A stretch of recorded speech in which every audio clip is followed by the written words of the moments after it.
I never believed in the kind of love that changes you until I met Daniel on that farm in Montana. I was 24, burned out from 3 years of corporate law in Seattle, and desperately searching for something real. My therapist suggested I take a break, reconnect with something tangible. So I found myself driving down a dusty road toward the Henderson Ranch, a working farm that took on summer volunteers. I thought I was going there to find myself. I had no idea I was going there to find him. The first time I saw Daniel, he was standing in the barn doorway, backlit by the afternoon sun. He had his sleeves rolled up, forearms covered in dust and hay, and he was laughing at something one of the other farmhands had said. His laugh was this full-bodied sound that seemed to fill the entire space. He looked over when I pulled up, and our eyes met for just a second before he went back to work. That second felt like an hour. I learned quickly that farm life was nothing like my sterile office in Seattle. I woke at 5 in the morning to the sound of roosters, spent my days hauling feed and mending fences, and collapsed into bed each night with muscles I didn't know I had screaming in protest. But there was something profoundly grounding about it, something honest. And there was Daniel. He was the lead farmhand, had been working the Henderson place for 6 years, 27 years old, born and raised in a small town about 50 miles north. He knew everything about everything, from fixing a broken tractor engine to delivering a calf. He moved through the world with this quiet confidence that I found magnetic. And he was kind, genuinely kind, in a way that felt rare. The farmhouse had a long wooden table where all the workers ate together, family style. There were usually about 12 of us, a rotating cast of seasonal workers, volunteers like me, and the permanent staff. That first dinner, I walked into the dining room late, still covered in dirt from mucking out the horse stalls, and every seat was taken except one. Right next to Daniel, he looked up as I hesitated in the doorway. "You coming or what?" he said, gesturing to the empty chair. "Food gets cold fast around here." I sat down, acutely aware of how close our shoulders were, how I could smell the clean scent of soap mixed with hay and something uniquely him. He passed me the bowl of mashed potatoes without a word, and I noticed his hands. They were working hands, calloused and strong, with dirt permanently etched into the creases. Beautiful hands. Dinner was loud and chaotic, everyone talking over each other, sharing stories from the day. Daniel didn't say much, but when he did speak, people listened. He had this dry sense of humor that would catch you off guard, making you laugh when you least expected it. I found myself hanging on his every word. The second night, I came to dinner on time, and again, the seat next to Daniel was empty. I thought it was coincidence. I sat down, and he gave me this small nod, like he'd been expecting me. We ate in comfortable silence while chaos swirled around us. At one point, he passed me the bread basket, and our fingers brushed. It was nothing, barely contact at all, but I felt it everywhere. The third night, I arrived early, determined to understand the seating situation. I watched as the other workers filed in, taking their usual spots. When Daniel came in, he walked straight to his chair, and I realized he hadn't been saving the seat next to him for me, specifically. That was just where he sat, and the seat beside him was always empty because he was Daniel. Quiet, self-contained Daniel who didn't invite closeness. But then he sat down, saw me watching him, and said, "You planning on standing there all night, or are you going to sit?" So I did. And that became our routine. Every meal, without discussion or arrangement, I sat next to Daniel. We didn't talk much at first. He wasn't the chatty type, and I was still finding my footing in this new world. But there was something comfortable about our silence. It felt like we were having a conversation without words. After about a week, things started to shift. He began asking me questions. Small things at first. Where was I from? What did I do before this? Did I like the work? I answered honestly, told him about Seattle, about the law firm, about feeling like I was suffocating in my own life. He listened, really listened, in a way people rarely do. He didn't offer advice or judgment, just presence. One night, after a particularly brutal day of baling hay in 90-degree heat, I collapsed into my chair at dinner, completely spent. Daniel took one look at me and, without saying anything, served my plate for me, piling on extra portions. "Eat," he said. "You worked hard today." It was such a simple gesture, but it cracked something open in my chest. When was the last time someone had taken care of me like that? When had I let them? I started noticing other things about him. The way he always made sure the newer volunteers got the easier tasks until they built up their strength. How he'd stay late to finish someone else's work if they were struggling. The way he talked to the animals with genuine affection. He had this whole interior world that he kept carefully guarded, but every now and then I'd catch a glimpse of it. We started talking more at meals. He told me about growing up in Montana, about his family's ranch that they'd lost when he was 18, about how working at the Henderson place was the closest he could get to that life he'd loved. There was a sadness in him when he talked about it, a grief that I recognized because I carried my own version of it. I told him things I hadn't told anyone, about the anxiety attacks that had started in my second year of law school, about the relationship that had ended badly right before I left Seattle, about feeling like I'd built a life that looked perfect on paper but felt hollow in practice. He never made me feel weak for admitting these things. He just nodded, like he understood, completely. 3 weeks in, something changed. We were working together to repair a section of fence on the far end of the property. It was just the two of us, the sun beating down, our hands working in tandem. At some point, Daniel started talking about his ex-boyfriend. He said it casually, like it was no big deal. But I felt my entire world tilt on its axis.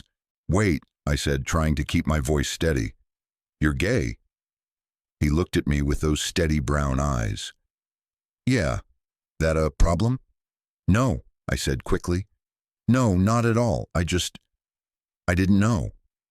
"Don't exactly advertise it around here," he said, going back to the fence. "Not that I hide it either, just it's not the first thing people need to know about me." I nodded, my heart pounding. I'm gay too." He smiled then, a real smile that transformed his entire face. "Yeah," he said, "I know." "How did you know?" "The way you look at me," he said simply, and then went back to work like he hadn't just turned my entire world upside down. That night at dinner, the seat next to him felt different, charged. Every accidental touch sent electricity through me. When he passed me the water pitcher, his hand lingered on mine for just a second longer than necessary. When he laughed at something I said, he leaned in close, and I could feel his breath on my neck. After dinner, I went for a walk to clear my head, following the path down to the creek that ran through the property. I'd been there maybe 10 minutes when I heard footsteps behind me. I turned, and there was Daniel, hands in his pockets, looking uncertain in a way I'd never seen him. "Mind some company?" he asked. "No," I said. "I'd like that." We walked in silence for a while, the only sound the creek bubbling over rocks and the occasional call of a nightbird. Finally, he spoke. "I've been saving that seat," he said quietly, "at dinner. I've been saving it for you." My breath caught. "Since when?" "Since the first night," he admitted. "I saw you walk in, looking lost and overwhelmed, and I wanted you next to me. I know that probably sounds crazy." "It doesn't," I said. "It doesn't sound crazy at all." We stopped walking, standing there in the fading light. He turned to face me, and the vulnerability in his expression made my chest ache. "I don't do this," he said. "I don't let people in. This place, this work, it's safe. It's all I have. And you're leaving at the end of summer. You're going back to your real life." "What if I don't want to?" I said. the words surprising me even as I spoke them. "Don't say that," he said, but he moved closer. "Don't say things you don't mean." "I mean it," I said, and I realized I did. "Daniel, I came here because I was running away from a life that was killing me. But what I found, what I'm finding, it's more real than anything I left behind." He reached out then, his hand cupping my face with a gentleness that made me want to cry. "I'm terrified," he whispered. "I'm terrified of how much I already care about you." "Me too," I said. He kissed me then, soft and sweet and perfect. His lips tasted like the mint tea he always drank after dinner.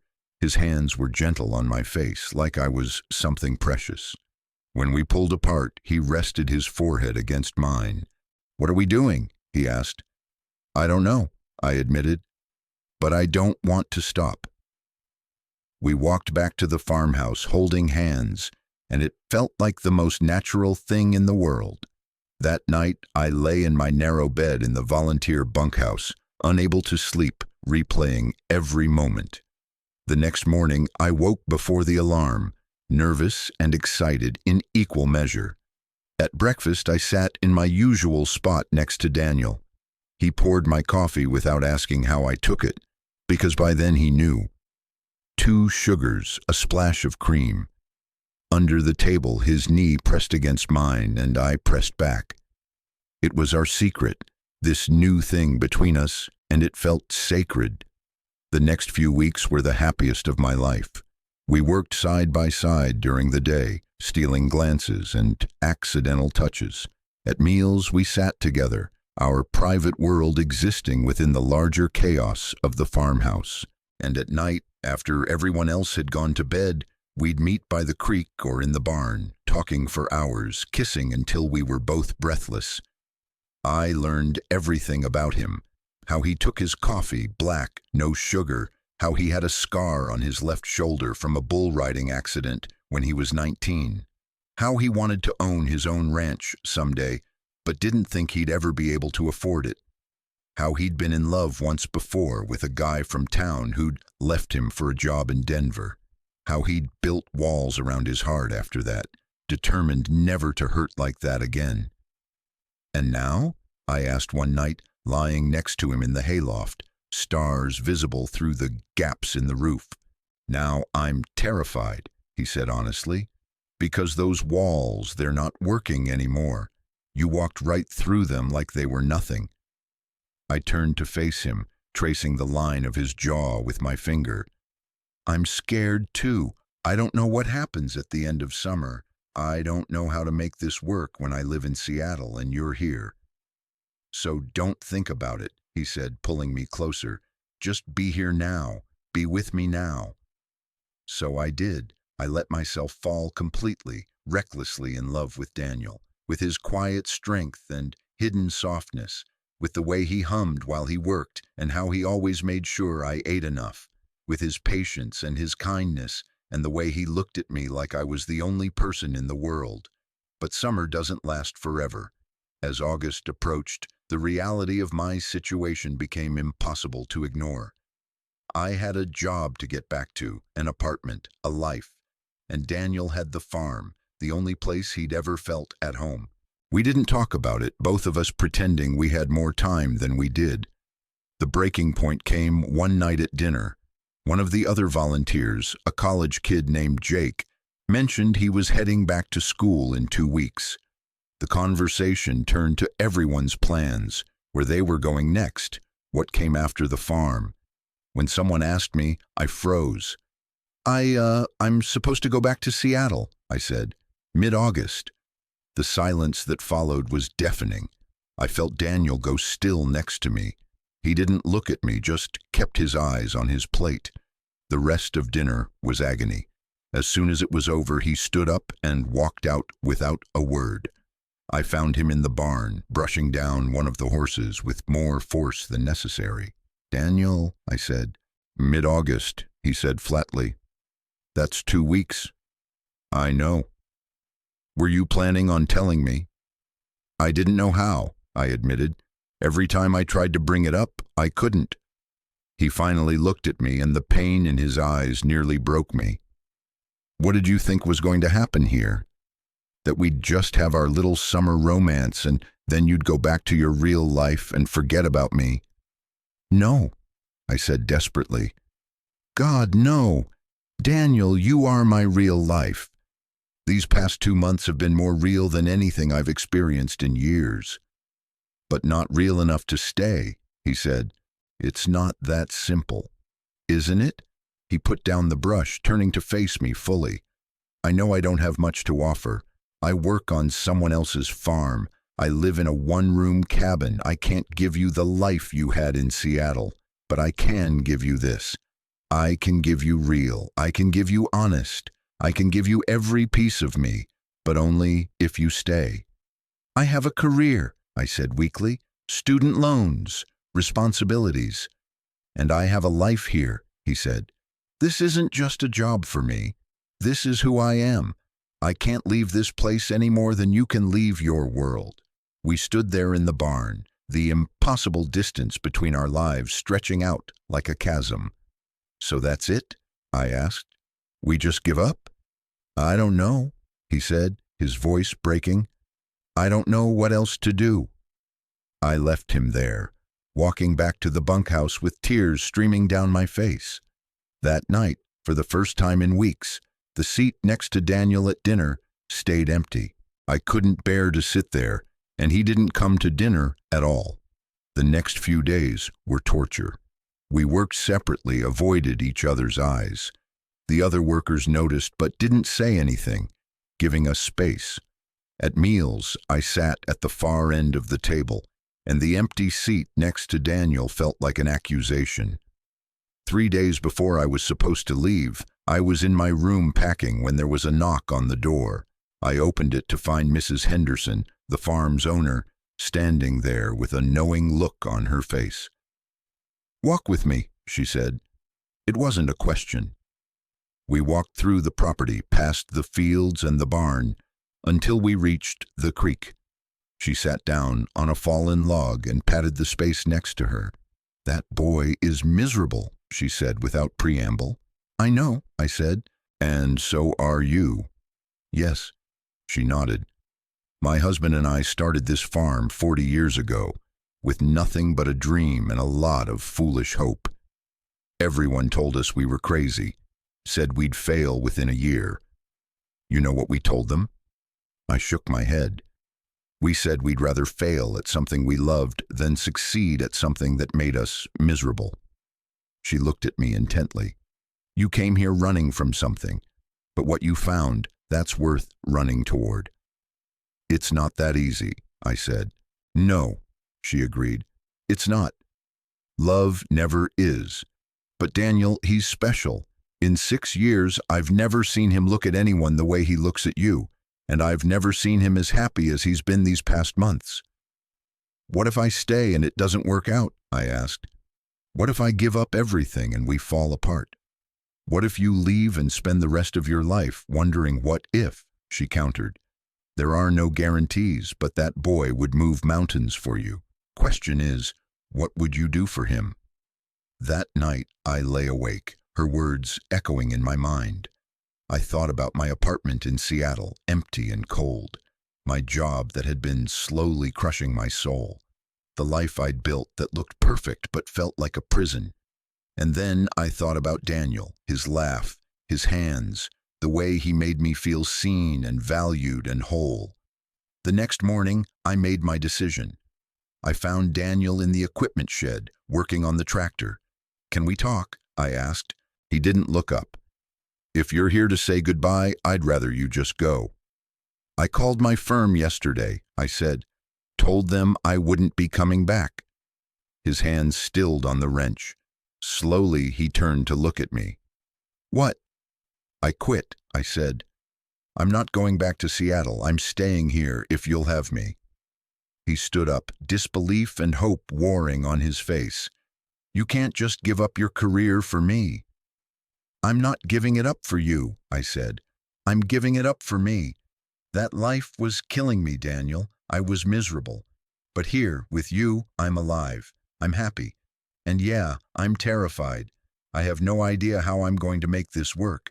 But I'd rather figure it out here than go back to a life that looks good on paper but feels empty. What will you do? He asked. Mrs. Henderson said they need help with the business side of the farm.